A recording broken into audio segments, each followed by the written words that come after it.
What's up, guys? Welcome to my Overload Club YouTube channel. If you're new, subscribe, like, comment, all that fun stuff. I'm gonna start dropping some Friday tidbits for you guys. And in this video, we're gonna talk about the 3 things that I think that a lot of people overlook when starting off their fitness journey / when they're trying to lose weight and maintain the fat loss, because most people they don't try to become bodybuilders, right? They just want to be extremely fit individuals. So the 3 things that I think that most or all people should focus on come down to 3 main buckets. And the one is to prioritize strength training. Strength training is something that should always be prioritized at all times, even over the cardio. I do think cardio is amazing for our general heart health, the most important muscle. But at the same time, what strength training does is it allows us to put on more muscle, look leaner, and in congruent with that is we're actually able to have a better looking physique rather than what the fitness industry would call the skinny fat. So that's just something that I would consider is when you do cardio, what we want to do is maybe like low intensity every day, and that could be 10-15 minute walks after meals that Stan Efferdine talks about. That could be a walk or a brisk bike ride in the morning, something like that, to like get our digestion going and get us hungry for breakfast if you're not somebody who's like really hungry in the morning, right? So that's some strategies that you can think of. Another thing to consider is there should be 3 to 4 times throughout the week where you are engaging in zone 2 cardio. Zone 2 depends on the individual, but traditionally it's in that heart rate zone of at least 120 beats per minute in there. You don't have to. However, the science and the benefits are absolutely crazy if you guys decide to engage into it. So definitely look into prioritizing strength training, mitigating, slaving yourself away on the Stairmaster, because let's be honest, we all have done it where we're thinking, I'm trying to get super lean, super cut, I need to be on the treadmill for an hour, go to the stair stepper for another 30-40 minutes. But if you focus on calorie deficits and feeling better, eating good food, and having low stress, you'll probably lose fat a lot easier. So something to kind of ponder on that point. The next one is kind of on the same line, however, it's a little bit different.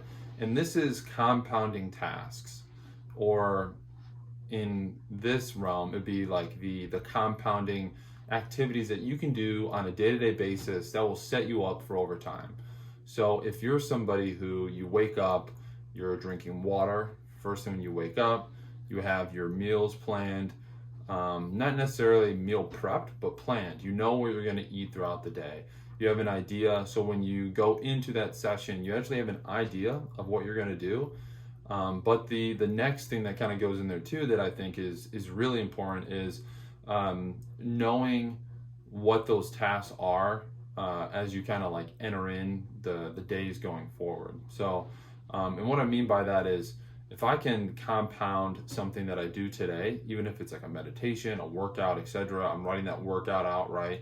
Things like that, those will compound over time. And if we're talking about financials and compound interest and we want to cash in that check, we don't get rich overnight. We don't make crazy gains overnight, get jacked, or relationships, right? We don't all of a sudden have this big thing where we all of a sudden have like either a lot of money, a lot of muscle, or a lot of friendships. You know, those are the 3 things where we really have to work over time and have those small wins every single day to lead up to this big result. So really focusing on what those compound tasks are for you will help you out in the long run and set you up for kind of like that longevity factor, not just of life, but happiness, the results that you wanted, and everything else too.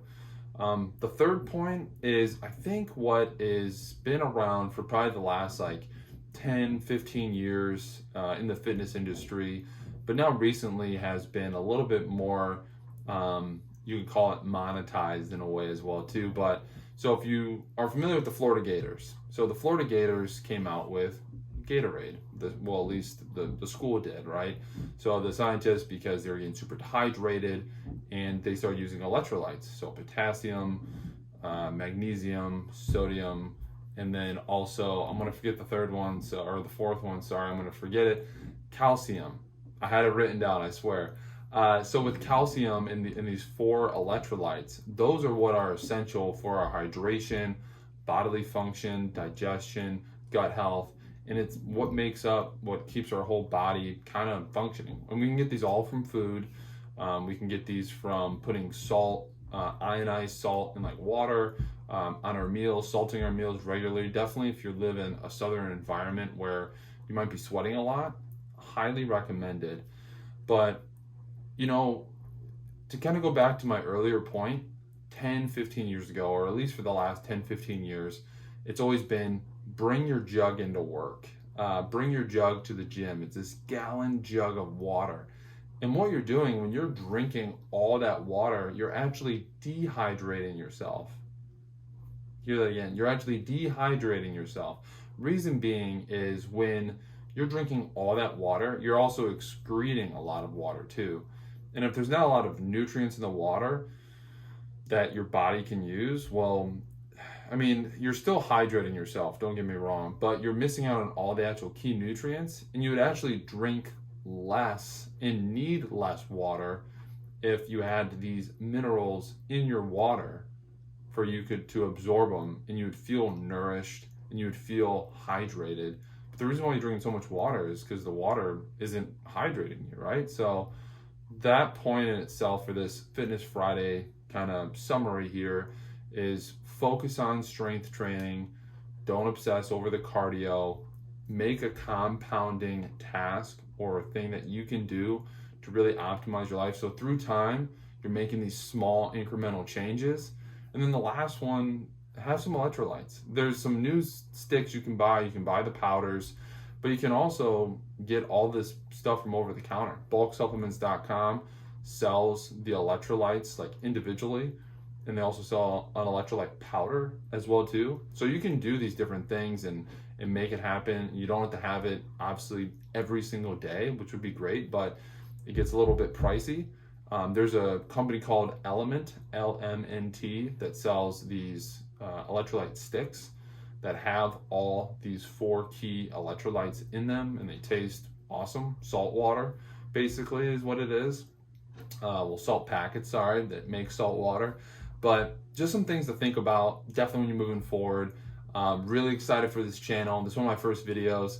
So like, comment, subscribe, help me out here, like grow a little bit. I'm gonna have some workout videos kind of coming in about the ways that I've been training. I plan to do a classic physique show this upcoming spring. So road to the show is gonna come in pretty hot here in a couple months, and I'm really excited for everyone to follow along this journey. So thanks for tuning in, and I'll see you guys next Friday.